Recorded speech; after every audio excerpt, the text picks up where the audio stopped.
All right, we're going to have Lee Benda with the Earth Systems Institute, and we're going to see Gordy Reeves again. I'm going to do the first part, and Lee's going to do the Gordy's second going to do the first part, then they're going to high-five and trade places. They're going to talk about landscape context and a way to visualize it using NetMap. So we're going to get into some tools here. Okay, so it's going to be a bit of a challenge after following Marty, because we're going to talk about this absent these 130 species in terms of a landscape context.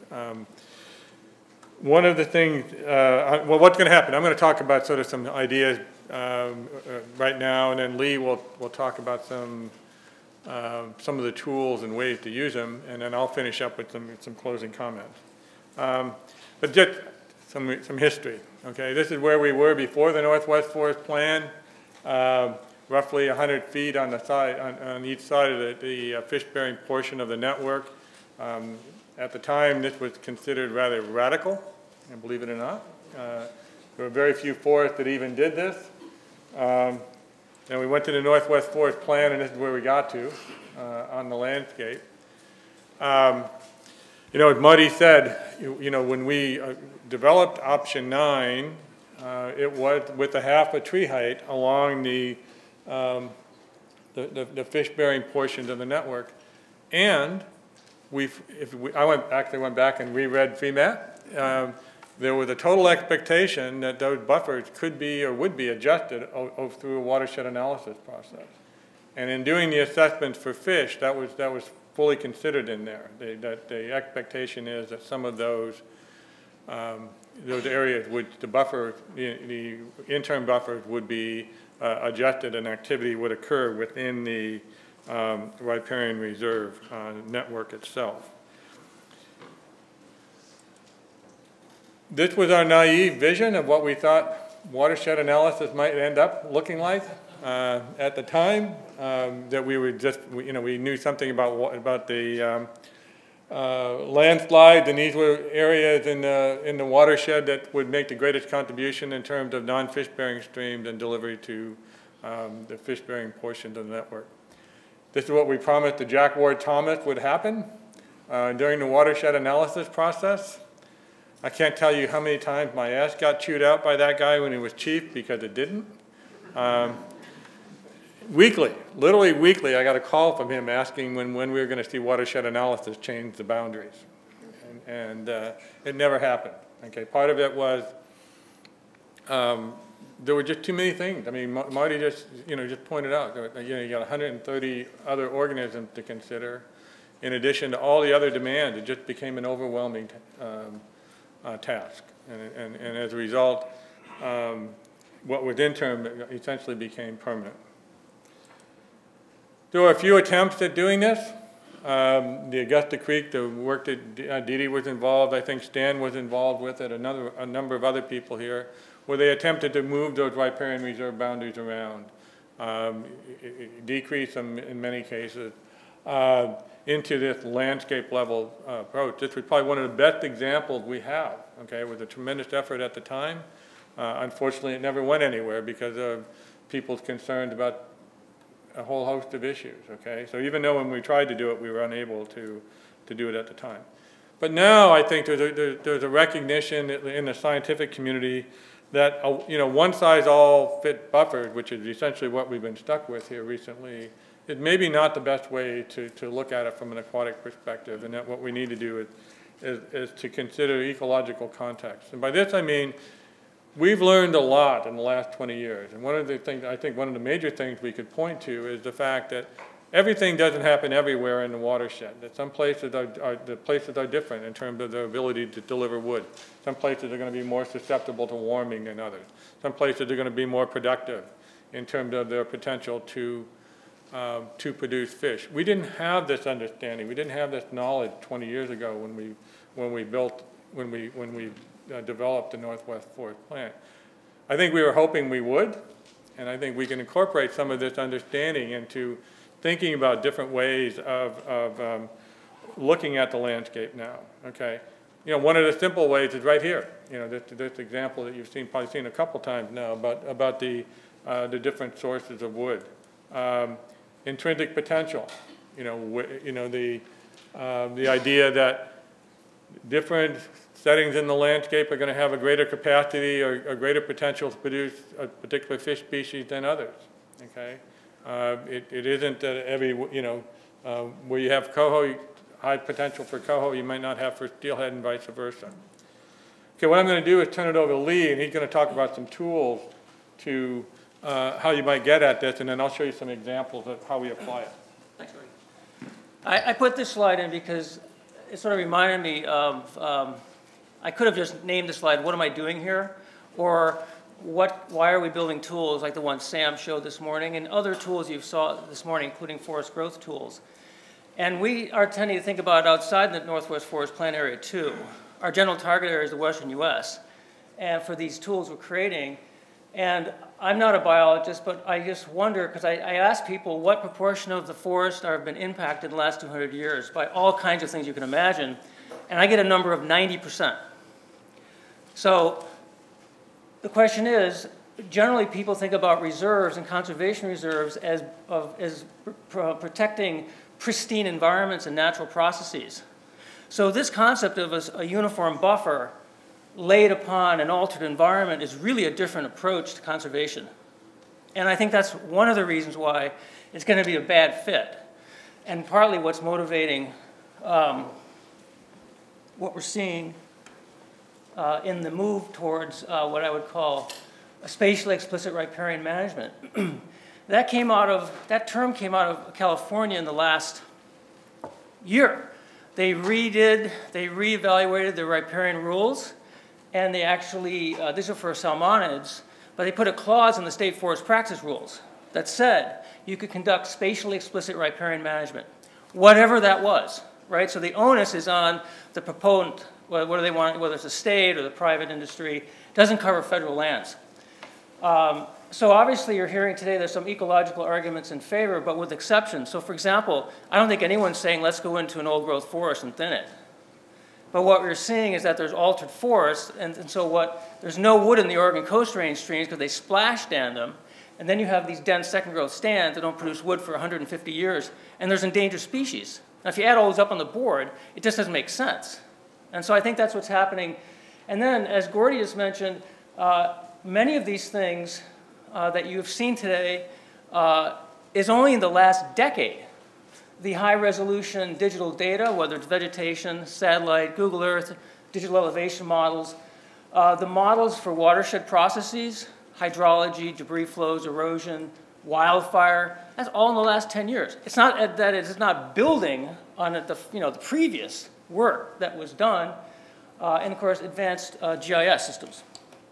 So inside this toolkit we call NetMap, we've been asked to develop riparian management planning tools. And so we're basically getting feedback from the agencies on what they want.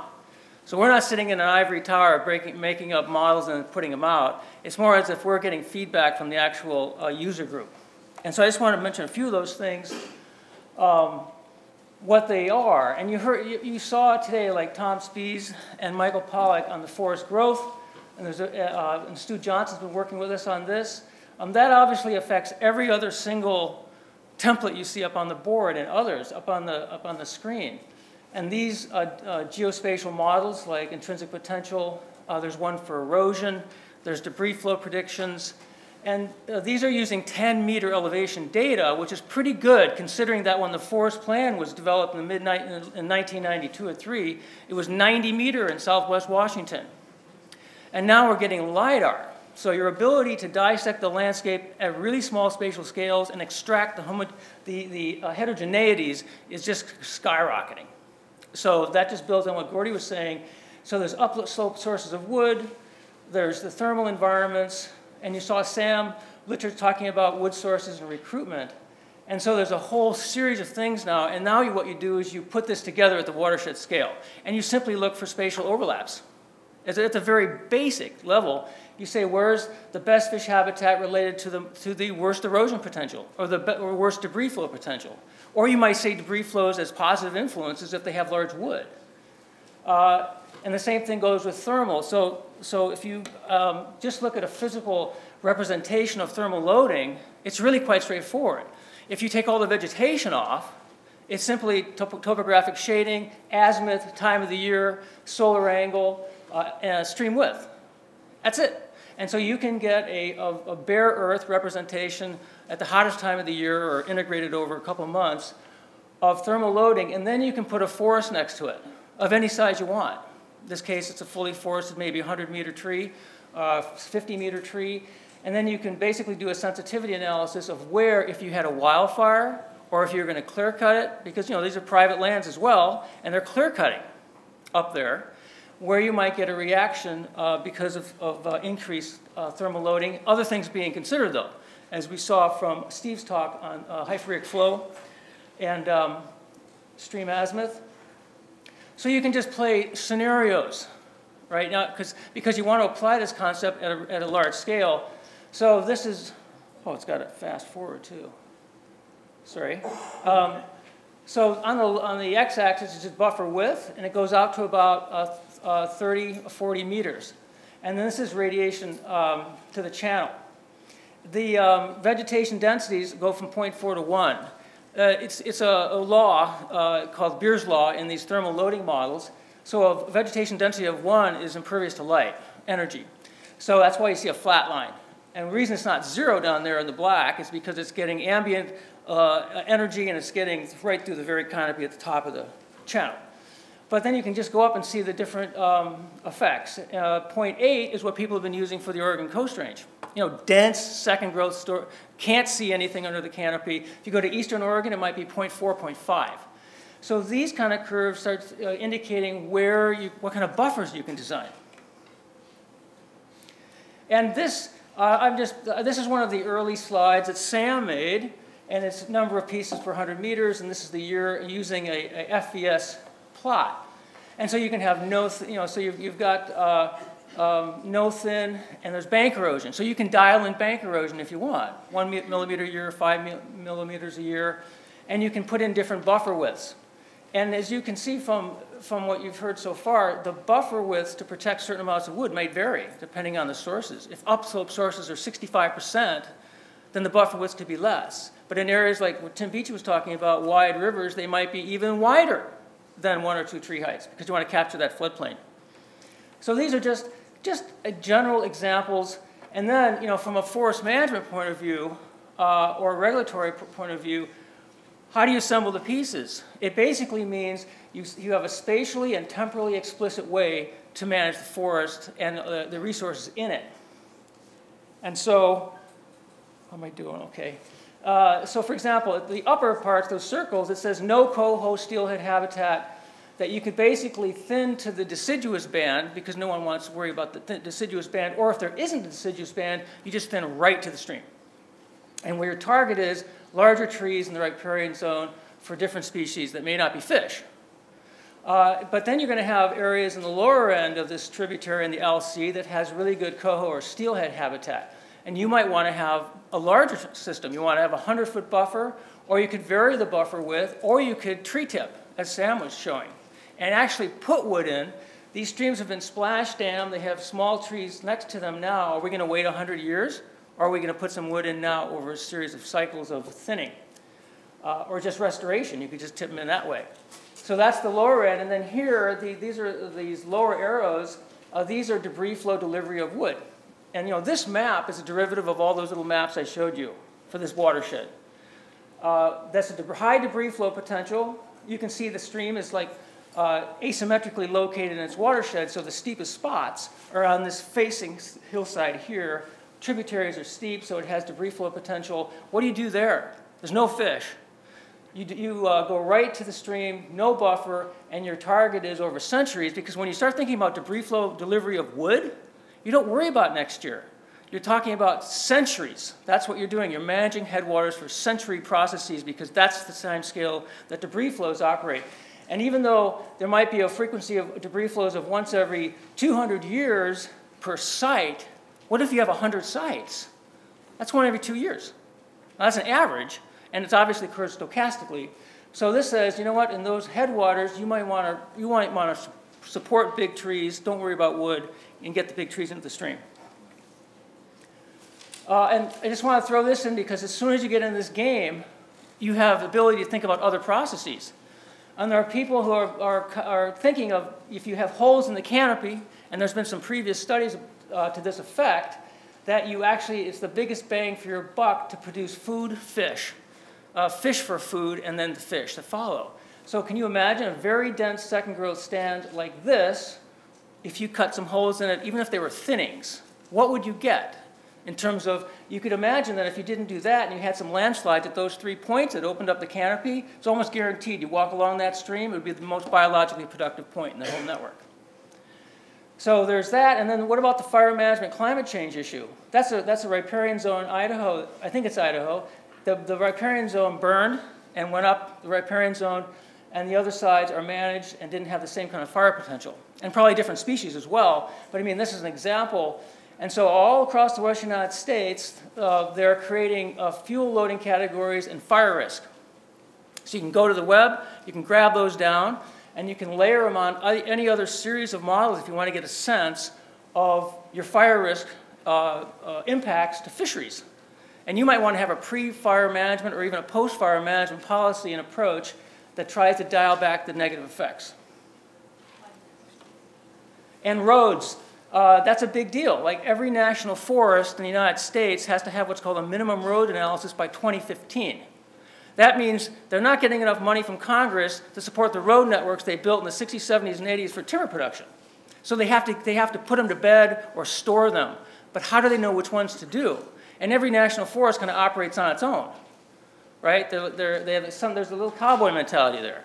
They don't want the regional office telling them, and so the question is, how do you actually distribute funds? And so the idea was you would give them a set of tools to make similar analysis, whether you're in Arizona, Utah, Oregon, or Northern California. And so these pieces all become part and parcel of a management scheme, because roads are a big deal. Just about ready to wrap this up, Gordy. So the NetMap thing is just, it's a system of shared coverage of databases, different tools, online browsers, and there's partners involved. And also, it's supposed to be multi-application. I'm done, Gordy. So anyway, we just talked about one piece today.